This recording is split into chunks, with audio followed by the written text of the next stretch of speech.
राधिका जी कांपते हाथों से रसोई घर में बर्तन धो रही थी कि तभी उनकी बहू पूजा रसोई में दाखिल हुई। उसके हाथ में एक सफ़ेद रंग की सस्ती साड़ी थी। उसने वो राधिका जी के मुंह पर मारते हुए कहा, बुढ़िया, कब तक इन बर्तनों को धोती रहोगी? अरे इन बर्तन को छोड़ो, आज शाम को घर में बहुत बड़ी पार्टी है। शहर के बड़े बड़े अफसर आ रहे हैं। तुझे उन सबके सामने फटे पुराने चीथड़े पहनकर आने की ज़रूरत नहीं है।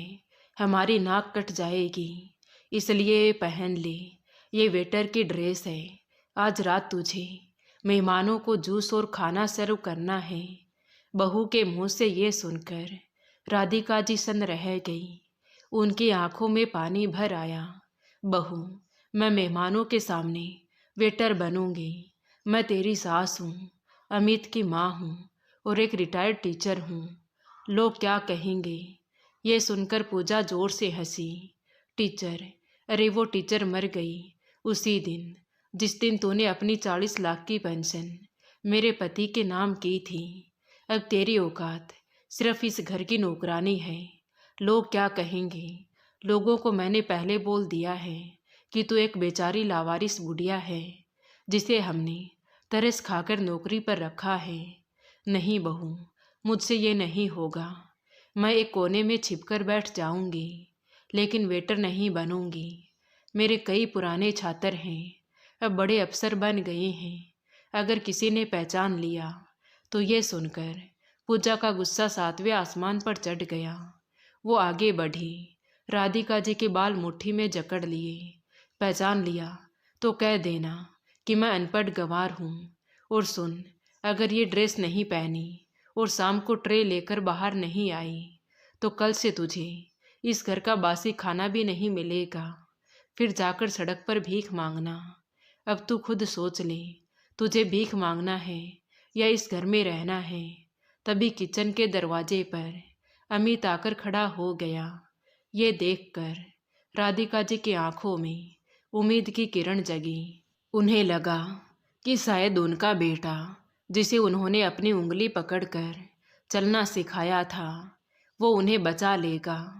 राधिका जी रोते हुए बोली, बेटा देखना, तेरी बहू मुझे नौकरानी के कपड़े पहनाकर मेहमानों के सामने वेटर बनाना चाहती है। तू तो मना कर इसे, मैं तेरी माँ हूँ बेटा। तभी अमित ने ठंडी आह भरी और बोला, माँ प्लीज, आज मेरा बहुत बड़ा दिन है। मेरा नया कॉन्ट्रैक्ट साइन होने वाला है। पूजा सही कह रही है, तुम वैसे भी घर में फ्री बैठी रहती हो। अगर मेहमानों को पानी पिला दोगी तो कौन सा पहाड़ टूट जाएगा। राधिका जी को लगा जैसे किसी ने उनका गला घोंट दिया हो। बेटा, तुझे शर्म नहीं आती?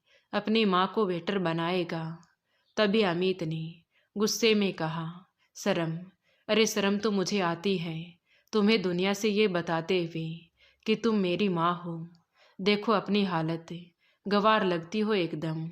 इसलिए चुपचाप ये ड्रेस पहन लो और खबरदार, जो किसी को बताया कि तुम मेरी माँ हो, तुम सिर्फ एक काम वाली हो, समझी? कहते हुए अमित ने वो सफ़ेद साड़ी उठाई और राधिका जी के मुंह पर फेंकते हुए बोला, तैयार होकर हॉल में आ जाना। एक भी गलती हुई तो बुढ़ापे में घर से धक्के मारकर निकाल दूंगा। इतना कहकर दोनों पति पत्नी वहां से चले गए। किचन में सिर्फ सन्नाटा था। राधिका जी, जिन्होंने हजारों बच्चों का भविष्य बनाया था, आज अपने ही बेटे द्वारा दिए गए उस सफ़ेद कफन को छाती से लगाकर फूट फूट कर रो रही थी। उनकी अंतरात्मा चीख रही थी, ईश्वर किसी दुश्मन को भी ऐसी औलाद ना दे। इससे अच्छा तो मैं बांझ रहती। कहते हुए उनकी आंखों से आंसू बहने लगे और उन्हें अपने वो दिन याद आने लगे 6 महीने पहले कि वो शाम। राधिका जी को याद आया, शाम के 4 बज रहे थे। वो दिन उनकी जिंदगी का सबसे गर्व का दिन था, लेकिन उन्हें नहीं पता था कि ये उनकी बर्बादी की शुरुआत थी। राधिका जी उस दिन बहुत खुश थी। 30 साल तक सरकारी स्कूल में पढ़ाने के बाद आज वो रिटायर्ड हुई थी।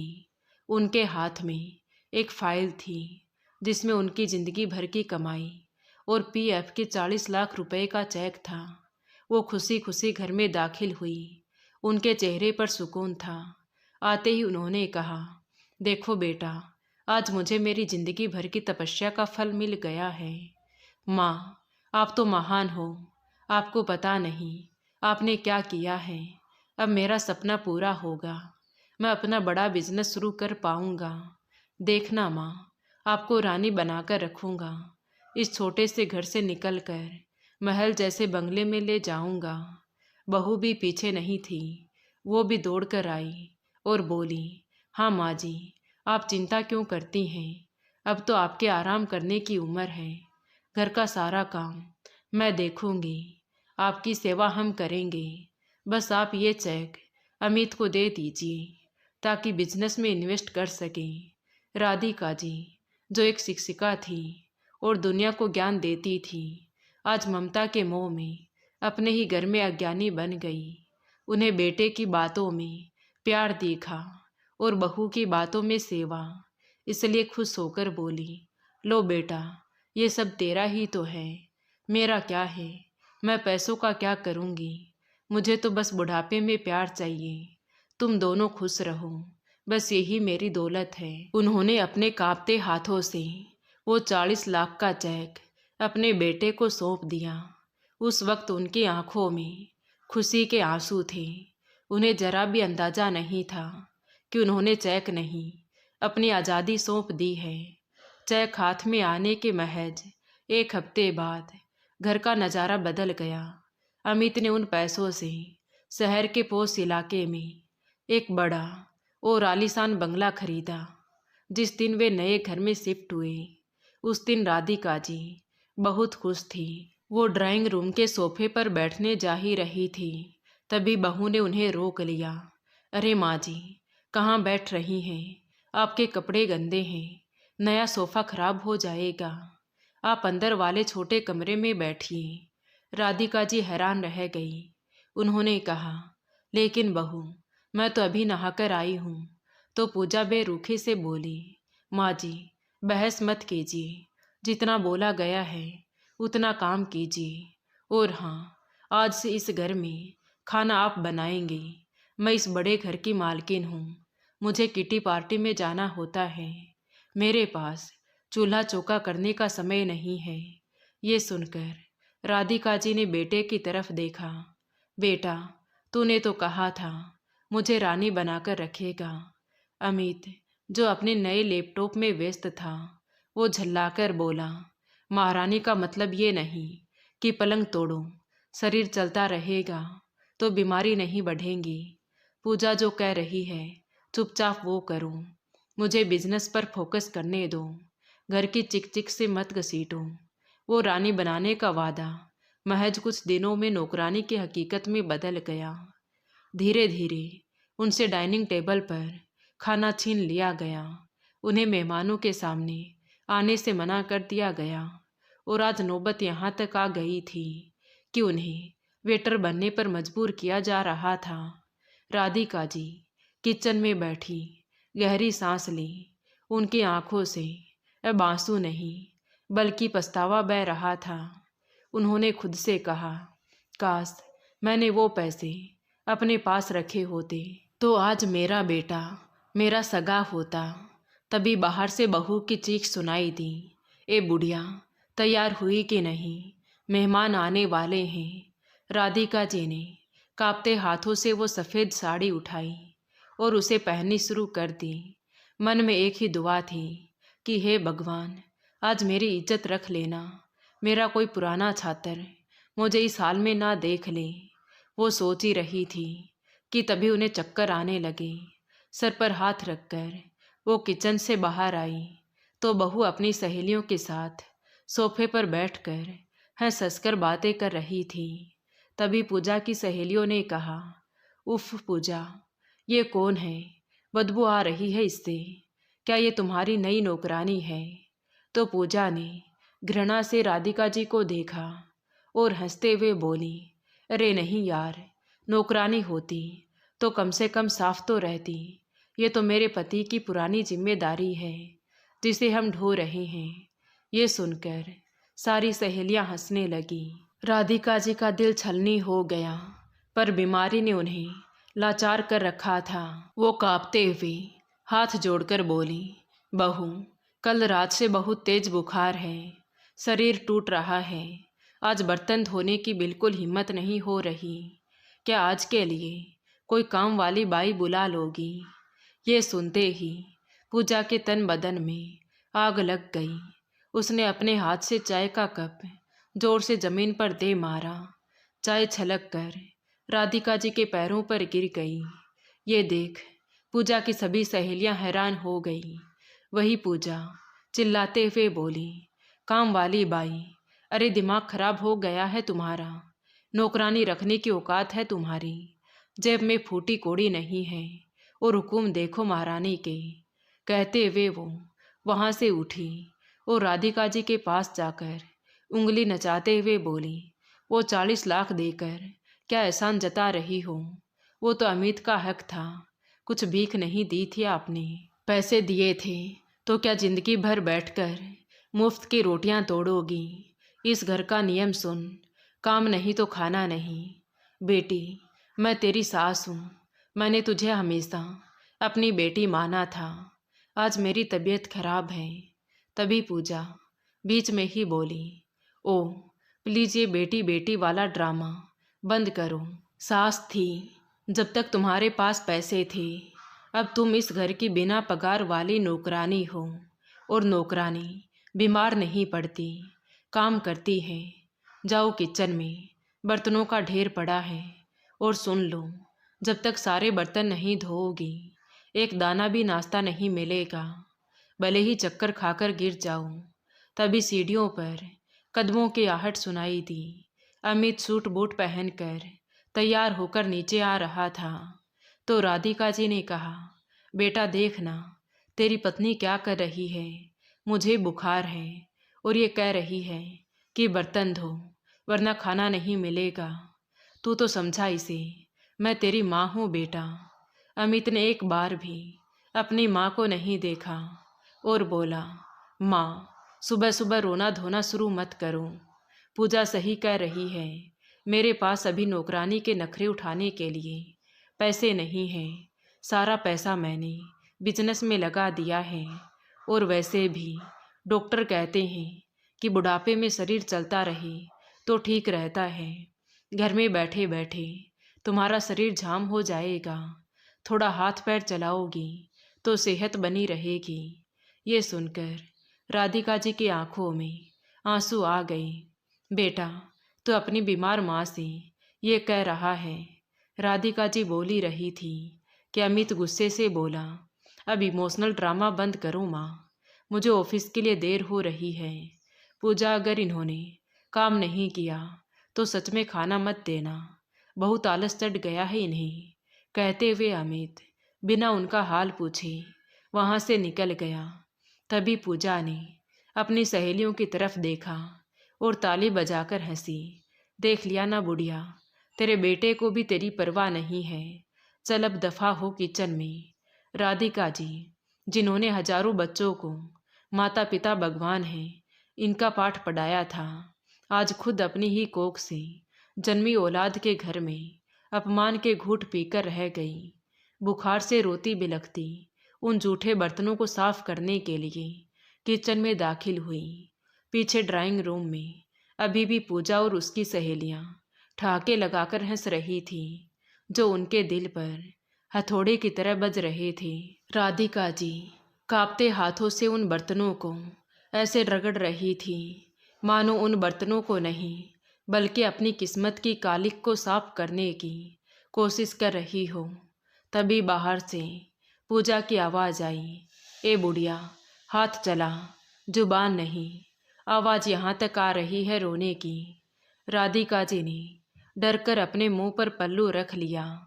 उन्होंने अपनी चीख को गले में ही दबा लिया। शाम के 8 बजे तक घर को दुल्हन की तरह सजा दिया। शहर के बड़े बड़े बिजनेसमैन हाथों में ड्रिंक लिए खड़े थे। वहाँ हॉल के एक कोने में अपनी किस्मत की मारी राधिका जी खड़ी थी। उन्होंने वही सफ़ेद साड़ी और एप्रन नौकरानी की ड्रेस पहन रखी थी। बुखार से तपते शरीर के साथ उन्होंने अपने कांपते हाथों से जूस और स्नैक्स की भारी ट्रे पकड़ रखी थी। उन्हें सख्त हिदायत थी कि वो किसी से नज़र ना मिलाए। पूजा अपनी सहेलियों के साथ खड़ी थी। उसने देखा कि राधिका जी कोने में खड़ी है तो वो उनके पास गई और कोहनी मारते हुए बोली, यहाँ खंभे की तरह क्यों खड़ी है? मूर्ति है क्या? देख नहीं रही मेहमानों के गिलास खाली हैं? जा सर्व कर। और याद रखना, चेहरे पर वो रोता हुआ एक्सप्रेशन मत लाना, वरना यही बाल नोच लूँगी। राधिका जी ने अपनी सूखी आंखों से बहू को देखा और लंगड़ाते हुए मेहमानों की भीड़ में घुस गई। वो मेहमानों को जूस दे रही थी। तभी पूजा के एक अमीर दोस्त ने राधिका जी को गौर से देखा और बोली, अरे पूजा, ये बुजुर्ग महिला, उनकी शक्ल तो तुम्हारे पति से काफ़ी मिलती है, कहीं तुम्हारी? पूजा का दिल धक से रह गया। उसने तुरंत बात काटी और ज़ोर से हंसी। ओ गॉड, क्या मजाक कर रही हो? ये और मेरी सास है। अरे नहीं यार, मेरी सास तो गांव में रहती है, बहुत रईस है। ये तो हमारी पुरानी काम वाली है, बेचारी का कोई नहीं है, लावारिस है।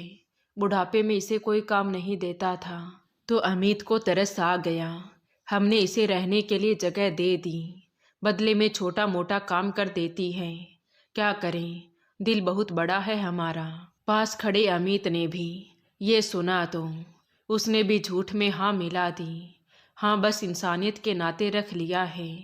राधिका जी के कानों में ये शब्द पिघले हुए शीशे की तरह गिरे। लावारिस काम वाली, तरस खाकर रखा है। जिस बेटे के लिए उन्होंने अपनी जवानी खपा दी, वो उन्हें लावारिस कह रहा था। उनका दिल रो पड़ा। आंखों के आगे अंधेरा छाने लगा।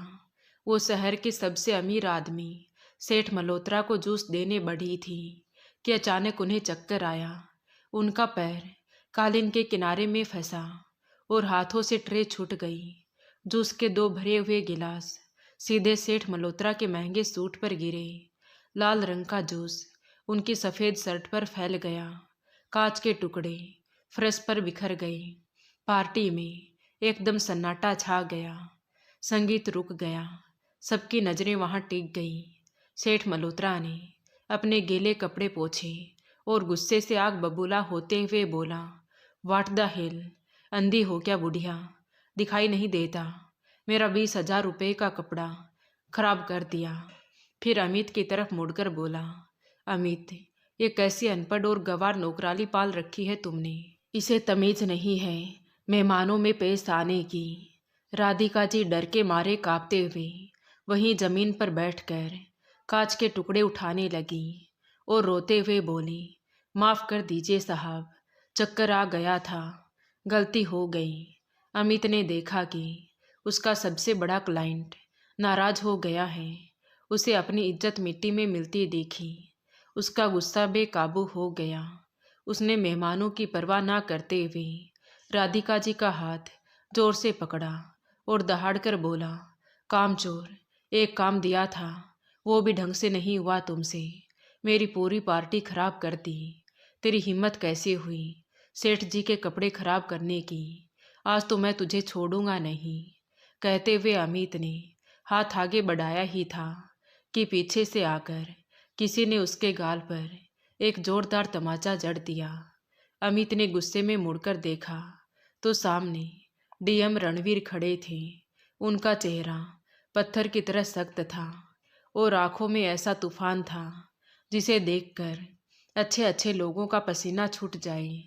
अमित का गुस्सा एक पल में डर में बदल गया। उसका हलक सूख गया। वो हकलाते हुए बोला, सर, आप प्लीज़ मेरा हाथ छोड़ दीजिए, दर्द हो रहा है। ये हमारे घर का पर्सनल मामला है, आपको बीच में नहीं पड़ना चाहिए। ये बुढ़िया बहुत कामचोर है और बदतमीज़ है।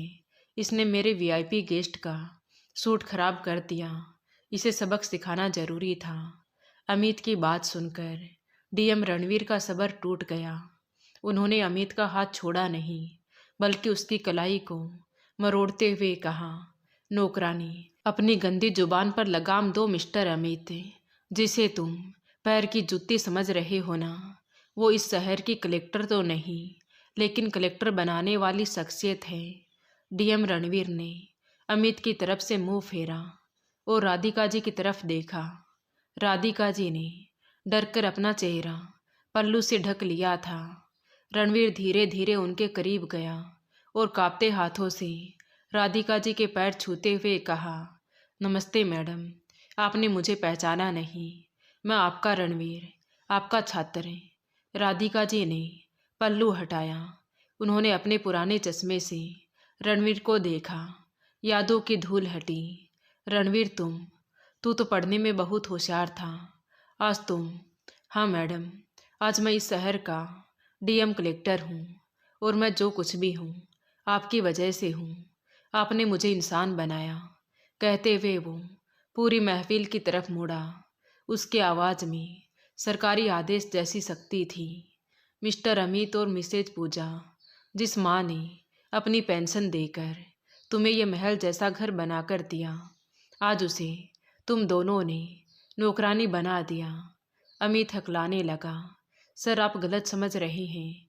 माँ जी को भूलने की बीमारी है। डीएम रणवीर दहाड़ते हुए बोले, चुप, एक शब्द और नहीं। तुम्हें क्या लगा मैं अंधा हूँ? मैं पिछले आधे घंटे से देख रहा हूँ कि कैसे मेरी गुरु माँ कांपते हुए मेहमानों को जूस पिला रही है और तुम उन पर हाथ उठा रहे हो। उन्होंने सेठ मल्होत्रा, जिनके कपड़े खराब हुए थे, उनकी तरफ देखा और बोले, आप सेठ जी 20,000 के सूट के लिए एक बुजुर्ग माँ को गालियाँ दे रहे थे।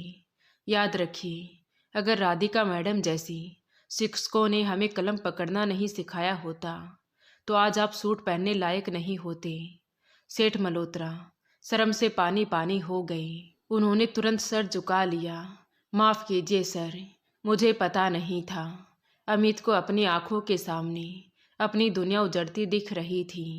वो दौड़कर रणवीर के पास आया और हाथ जोड़ लिए। उसकी आवाज़ में अब गुस्सा नहीं बल्कि गिड़गिड़ाहट थी। सर प्लीज़ माफ़ कर दो, ये घर का मामला है, इसे घर की 4 दीवारी में ही रहने दो। मैं अब माँ से शिकायत नहीं करूँगा। डीएम रणवीर ने एक तीखी नज़र अमित पर डाली और गुस्से से पैर झटक दिया तो अमित जमीन पर जा गिरा। उन्होंने जेब से अपना फ़ोन निकाला और सख्त लहजे में कहा, माँ तुम्हारी थी अमित, लेकिन तुमने उस रिश्ते का सौदा कर दिया। जिस माँ को तुम दुनिया से छुपा रहे थे, आज वही माँ तुम्हारी बर्बादी का कारण बनेगी। और रही बात माफ़ी की, तो बेटा गलती की माफ़ी होती है, गुनाह की नहीं। कहते हुए डीएम रणवीर ने फ़ोन कान पर लगाया। हेलो, इनकम टैक्स कमिश्नर, मैं डीएम बोल रहा हूँ। तुरंत अभी अमित इंटरप्राइजेज पर रेड डालिए। मुझे पुख्ता खबर है कि इस बिजनेस की नींव फ्रॉड और बुजुर्गों के पैसों के गबन पर रखी गई है। एक एक फाइल चेक होनी चाहिए। सील कर दीजिए सब कुछ, अभी के अभी। फ़ोन कटते ही अमित और पूजा के पैरों तले से जमीन खिसक गई। अमित गिड़गिड़ाते हुए, नहीं सर, ऐसा मत कीजिए, मेरा पूरा बिजनेस बर्बाद हो जाएगा, मैं सड़क पर आ जाऊंगा। डीएम रणवीर ने अमित की आंखों में आंखें डालकर कहा, सड़क पर तो तुम उस दिन ही आ गए थे जिस दिन तुमने जिस 40 लाख के घमंड में माँ को ठुकराया था। आज उसी पैसे की पाई पाई का हिसाब होगा। तैयार हो जाओ, क्योंकि अब अच्छे दिन नहीं बुरे दिन आने वाले हैं। कहते हुए उन्होंने राधिका जी का हाथ थाम लिया। चलिए माँ जी, यहाँ दम घुट रहा है।